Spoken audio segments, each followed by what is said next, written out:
description of the child's bodily situation in the womb of the mother or beyond our conception. It is very difficult to remain in such a position, but still the child has to remain. Because his consciousness is not very developed, the child can tolerate it. Otherwise, he would die.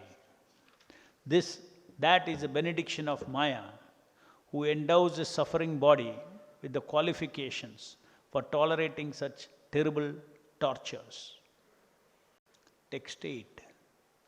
Ulbena samvritastasmin antarascha bahir avritaha aste kritva shiraha kukshau bhugna prishta shirodaraha. Placed within the amnion and covered outside by the intestines, the child remains lying on one side of the abdomen, his head turned towards his belly, and his back and neck arched like a bow.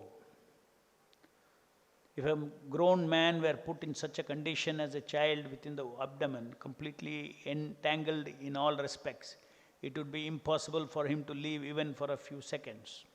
Unfortunately, we forget all these sufferings and try to be happy in this life, not caring for the liberation of the soul from the entanglement of birth and death. It is unfortunate civilization in which these matters are not plainly discussed to make people understand the precarious condition of material existence. Text 9. Akalpaha swanga cheshtayam shakunta iva panjaraha tatra labdha smritir daivat karma janma shatodbhavam smaran dirgham anuchvasam sharma kim nama vindate. The child thus remains just like a bird in a cage without freedom of movement. At that time, if the child is fortunate, he can remember all the troubles of his past 100 births, and he grieves wretchedly. What is the possibility of peace of mind in that condition? Purport. After birth, the child may forget about the difficulties of his past lives. But when we grow up, we can at least understand the grievous tortures undergone at birth and death by reading the authorized scriptures like Srimad Bhagavatam. If we do not believe in the scriptures, that is a different question. But if we have faith in the authority of such descriptions, then we must prepare for our freedom in the next life. That is possible in this human form of life. One who does not take heed of these indications of sufferings in human existence is said to be undoubtedly committing suicide. It is said that this human form of life is the only means for crossing over the nations of Maya or material existence.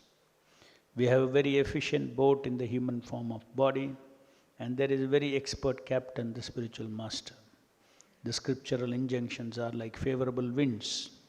If we do not cross over the ocean of nations of material existence in spite of all these facilities, then certainly we are intentionally committing suicide. We see here further description of the suffering of the living entity when it is in the womb of the mother, with no freedom of movement, suffering from the harsh, extreme taste foods that the mother takes, sour, bitter, hot, and further being bitten by the hungry worms in the womb. With all the experience of this pain, the living entity is said to remember the troubles of his past 100 births. At that time, if the child is fortunate, he can remember all the troubles of his past 100 births, and he grieves wretchedly. What is the possibility of peace of mind in that condition? So, lack of knowledge of the reality of material existence in its entire spectrum, from entering the womb of the mother to entering the womb of the next mother. All these are experiences of the living entity. It is not that after birth till death, that alone is our material world experience. The experience in the material world, we may have forgotten, but starts from entering the womb of the mother, and then it also during death as well as after death, before entering the womb of another mother. So, developing these perceptions by hearing Srimad Bhagavatam with faith in the scriptures, one clearly understands that the material life is not a positive choice of the living entity. Generally, if we only talk in terms of philosophy, we say that the living entity has got free will to either serve Krishna, or it has got free will to serve his senses or Maya.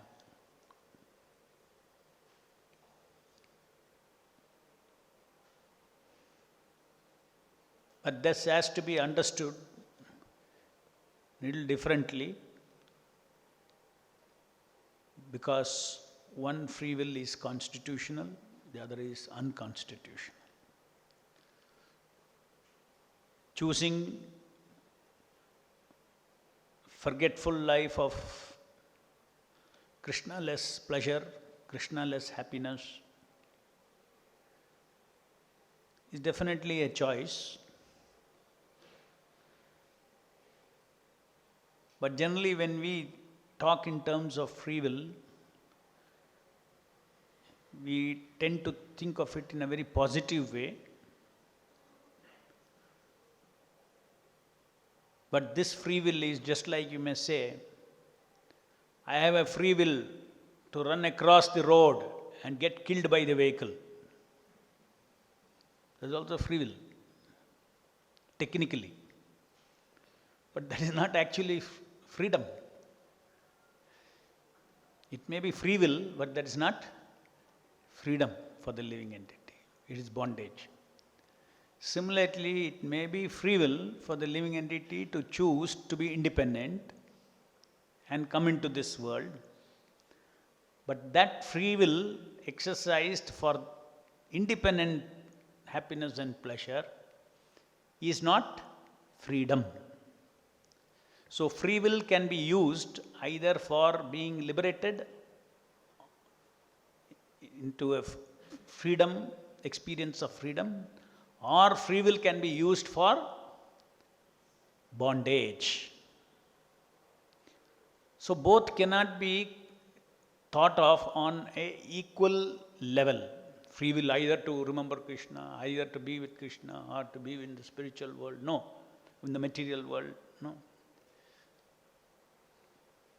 So, therefore, that free will which is unconstitutional is also called illusory free will, because the very word that free will means it should produce freedom to you.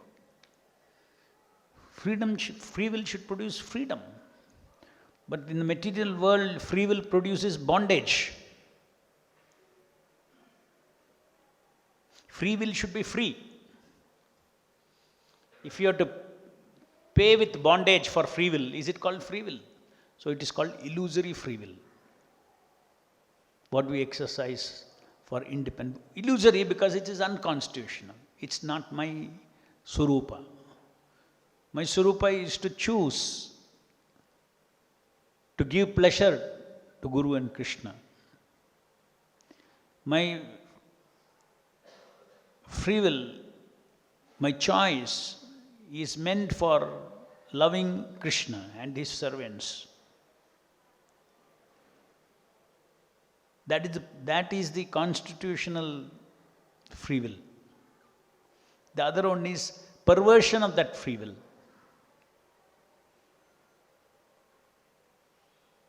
Just see, therefore, one should not think of this material world as a place where living entity can freely be independent of the Lord. No. As soon as he uses his free will, he comes under the laws of material nature. Sukha, dukkha, laws govern him. And he has to go through the series of birth and death, birth and death, birth and death, birth and death. There is no escape for any living entity in this material world from being born and dying, born and dying, born and dying. Foolish people who do not know anything about birth or death, they say, what is it? I just born, that's all. When I die, I am finished. There is nothing after that, there is nothing before that. But that is their faith. Have they proof? Do they have proof that they are nothing after that? When they were in this body, they do not know what they are. Then how can they say what they are nothing after that? When they take birth, they do not know what they are in this body. Then how can they say what was before they enter the body? Because they think that I am the body. So trapped by the concept that I am the body, they are trapped in this illusion that life is only from after birth till death. So why should I bother about anything else? These can be, ignorance will be in the mind. You can think whatever you want in the mind.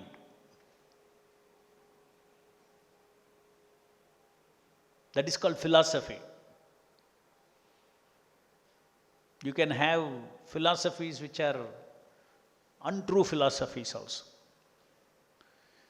You can have philosophy of truth also. So philosophy of truth is that irrespective of whether he believes life before death and after death, before birth and after death, life does exist and he has to suffer. This entire life in this material body is an embarrassment. It's an embarrassment to our Satchidananda nature.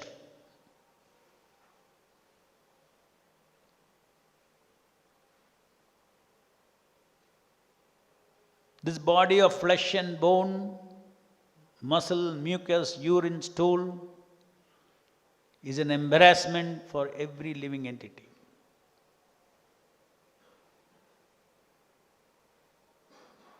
Why is it an embarrassment? Because that is not his Surupa Sharira. His Surupa Sharira is Chinmaya Sharira. It is made of the internal energy of the Lord. It is made of the Chitta Shakti. Our nature is to be in our Chinmaya Sharira.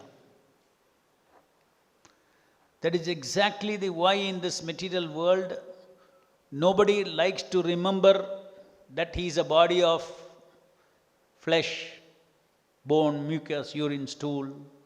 Nobody wants to think. Then life will be messed up. You cannot live at all, isn't it? You shake hand with somebody, and if you are going to remember that bones are shaking hands, there is no rasa in life. You have to forget you have a hand of bones and flesh. You have to believe, you have to think that you are having a Chinmaya hand, Chinmaya Sharira, and you embrace each other. Because Chinmaya Shariras embrace each other. It's a rasa. But if you start thinking that, two cars are embracing each other, it doesn't make sense. Isn't it? Two yantras are embracing each other.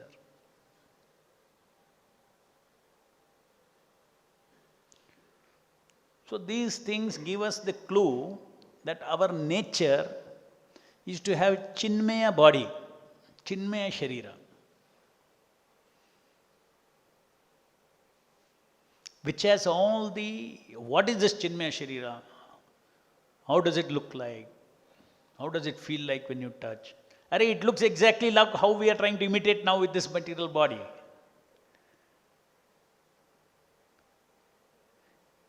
Because here with this non-Chinmaya body, we are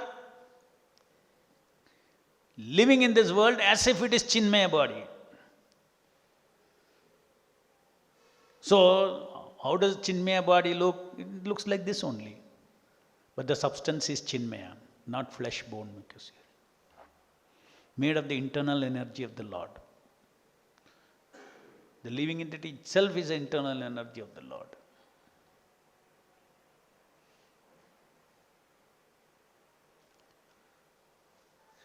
So,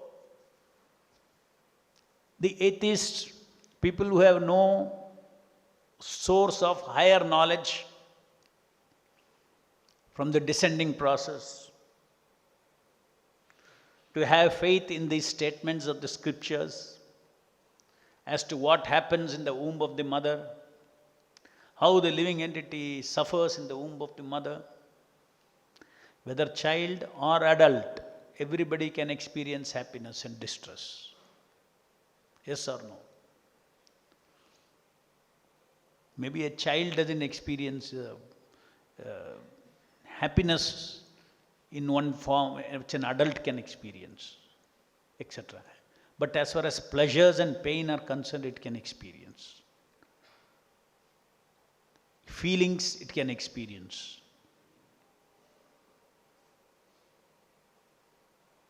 So the living entity in the womb of the mother is experiencing extreme pleasure or pain due to all the circumstances that it is packed inside. So when thinks of a philosophy of life, he cannot exclude the experiences of birth and experiences of death from understanding of what is life. There are so many philosophies, especially Western philosophy, so many Western philosophies. Philosophy means what is the meaning of life. But in this, they don't cover this reality of birth and death. But whereas our Vedic philosophy is a philosophy of truth, absolute truth.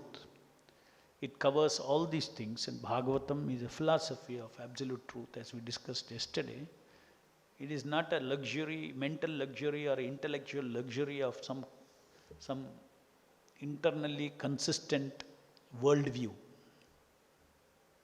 Bhagavad philosophy is not that alone. There can be many internally consistent worldviews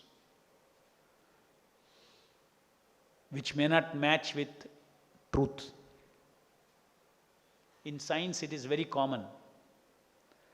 Internally consistent theories they create, and it looks very beautiful.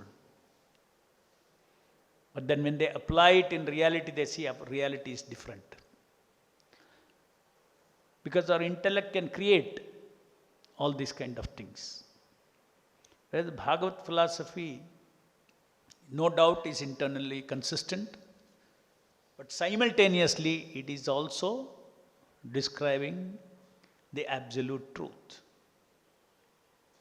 Because the nature of the absolute truth is that it is internally, it is consistent with itself. The material nature is one nature, it is consistent with itself, and that is what the Bhagavata philosophy says. So to eliminate the experiences of birth, death, from any understanding of life, from any worldview of things, it is an ignorance. It is ignorance, and it is simply shutting our eyes off from the reality. Whether they are historians, whether they are scientists, philosophers, everyone who originate their sciences, who originate their philosophies, they all have to take birth, they all have to die. Does not matter how brilliant the person may be, he has to die. He has to die with his theories. Just like the whole world was praising Stephen Hawking. His theories are so brilliant about the cosmology and this one.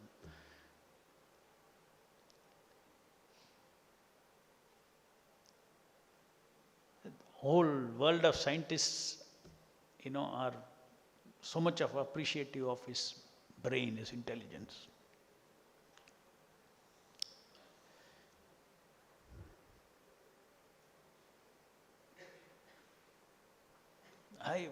Very advanced theories, so much of intellectual gymnasticism is required in that. Mathematics and all those things. Sharp thinking, all that thing is required. But I was surprised to read in one of his biographers had written that he said, everything I can understand, but one thing I cannot understand. Why male is attracted to female, female is attracted to male. I cannot understand. Look at the guy is talking about the origin of the universe, up to that level, everything he is theorizing and everything. But this magic, he cannot. He is talking about himself. I do not know why I am attracted. He is talking about that. Because they are philosophers, they try to understand why, but that they cannot touch. If they touch Bhagavad Gita, they will understand. Daiviyesh gunamami mama maya dhurutya mamaive prapadyante mayametam tarantite. Their knowledge is there about that.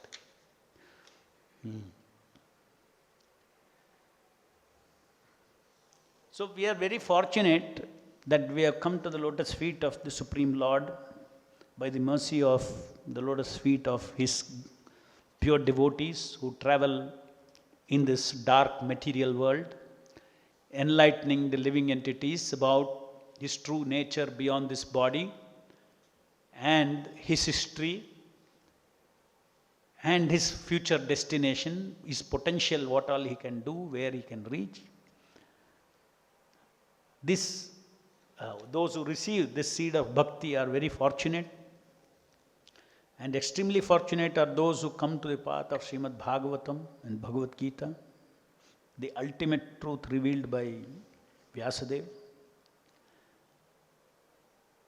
and feel the sense of liberation even when we are in this material body.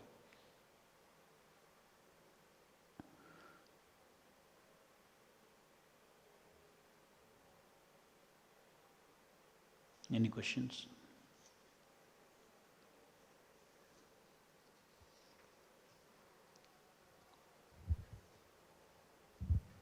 Hare Krishna. I heard in the class that the Chinmaya body will be similar to what body we are possessing now. Similar means experientially similar. Experientially similar. Not substance-wise. That means it Yes, a rope may experientially give you the feeling of a snake, but a rope is a rope. It is not snake. So similarly, this body is not Chinmaya. Experientially, we all want to live in Chinmaya bodies without remembering that we have bone, blood, mucus, urine, all these things. Because that is a substance. So we don't want to mix the substance in our perception. We want what is desirable, that we read out of the bodies of flesh. We read out of this is called bodily concept. Actually, the living entity is living in bodily concept of life. Actually, it's not living in the body, in the physical sense. It is living in the bodily concept of life. There's a small difference. If you cannot map that I am this body, then you cannot have normal life.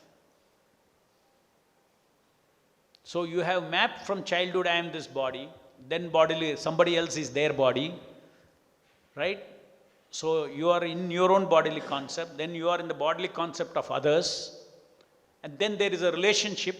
The gross body becomes just a medium for experiencing so-called rasas between the false Chinmaya bodies, which is only carried in your head.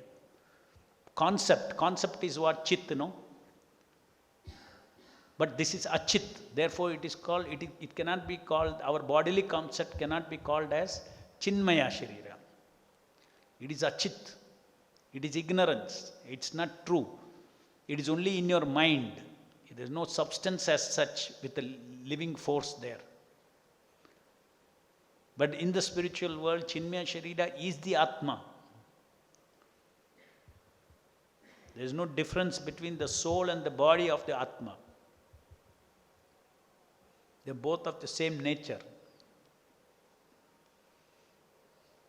Here soul is of one nature, body is of another nature. Therefore there is duality. Soul's character is Satchidananda, body's nature is Asat, Achit, Nirananda. So duality everywhere. You seek Sat, you end up in Asat. You seek Chit, you end up in Achit. You seek Ananda, you end up in Nirananda. If you seek Sat with your Sat, in the Sat dimension, then you will never experience Asat. If you want Chit Rasa by actually being in Chinmaya Loka or Chinmaya dimension, then there won't be any duality. Similarly, when you look for pleasure, with the pleasure of giving pleasure to the Lord, when you are in that, then that dimension, you will never feel frustration of Ananda.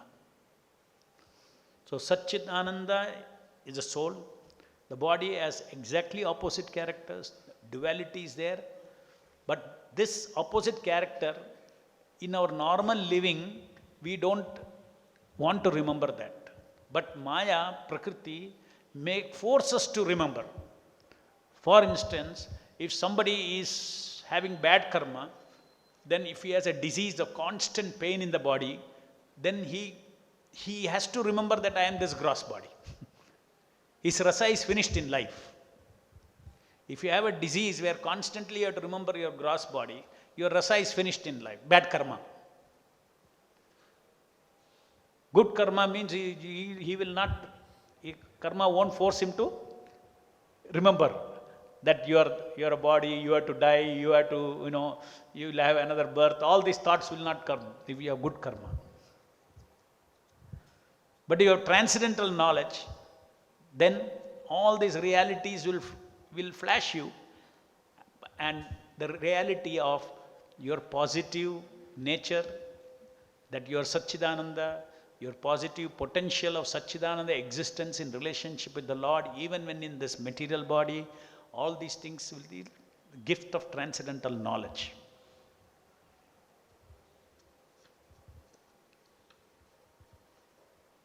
We think this is Chinmaya body, but it is not. So I gave that example to make you understand that Chinmaya body is not something which you do not know, some smoky body and this and that, and I put my finger in, it will go through. What is this Chinmaya body? It is not of flesh, it is nothing. It will exactly be. If you put a finger into the Chinmaya body, how you feel sense of touch, it will also feel the sense of touch, but without the mechanism inside. But here, to create that same experience, a mechanism is required. So this mechanism is a false mechanism meant to duplicate Chinmaya effects. Chinmaya effects.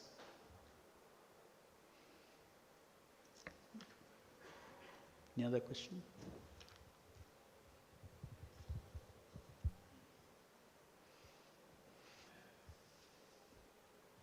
Hare Krishna, Prabhu. Prabhu, in purport, Prabhupada says that living entities suffer terribly. And Maya also gives the strength to tolerate and just tolerate. So at what point we will come to know the truth? Like we are suffering, at the same time Maya gives, okay, let me Yeah, adjust. Prabhupada says that is the benediction of Maya, who endows the suffering body with the qualification for tolerating such terrible tortures. Why it is Maya's benediction is because you can suffer more and more. Because earlier Prabhupada is saying that because his consciousness is not very developed, the child can tolerate it. Otherwise, he would die.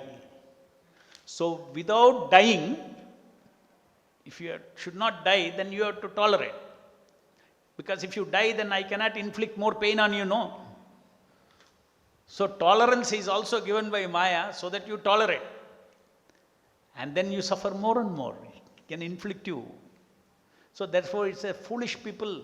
They tolerate. What is their reality or old age, death? It's reality. So, what philosophy? I'll tolerate it. They say that. When we preach, sometimes people say that. I'll tolerate it. It's a reality, I'll tolerate it. You are already in Maya's trap. That's exactly what Maya has made you. Please tolerate. Please tolerate. Don't try to go out of it. Don't find out how you can come out of this pain. Tolerate.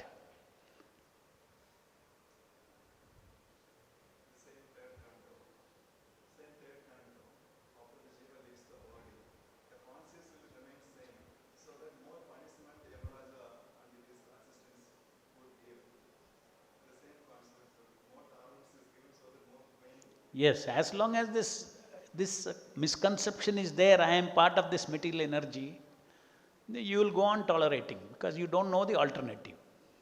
At what point we'll come to know the truth, Prabhu? Means at what point means, is it based on good karma or?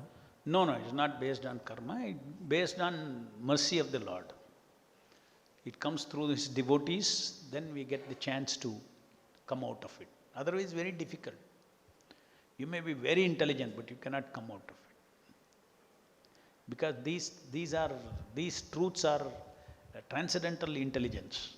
They are not very complicated to understand, but they are rare to get.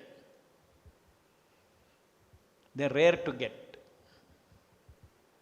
There are two things. One is it's rare to get, something is very complicated to understand. Just like knowledge of Bhagavad Gita is not very complicated to understand. Some people think that, oh, you have become devotee, oh, because you are able to understand Bhagavad Gita. I don't have that intelligence, that complicated.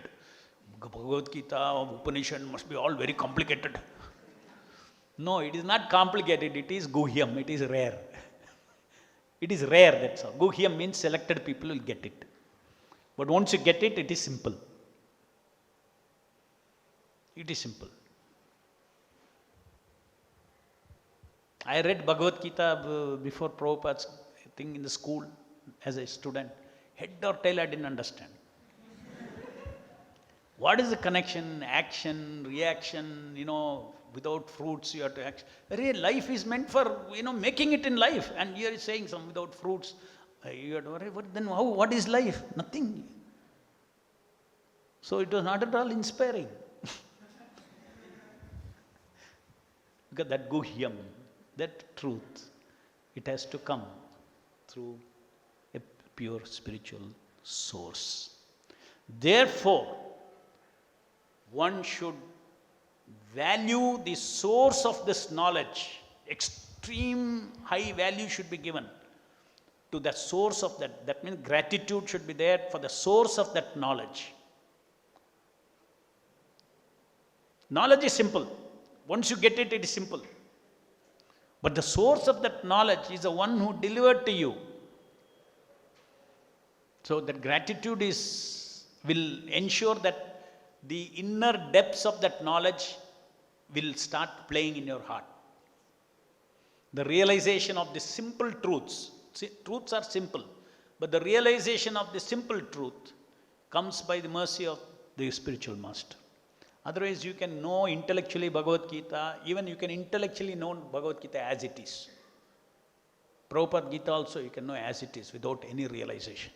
If you don't serve him, if you don't love him, if you don't sacrifice for him.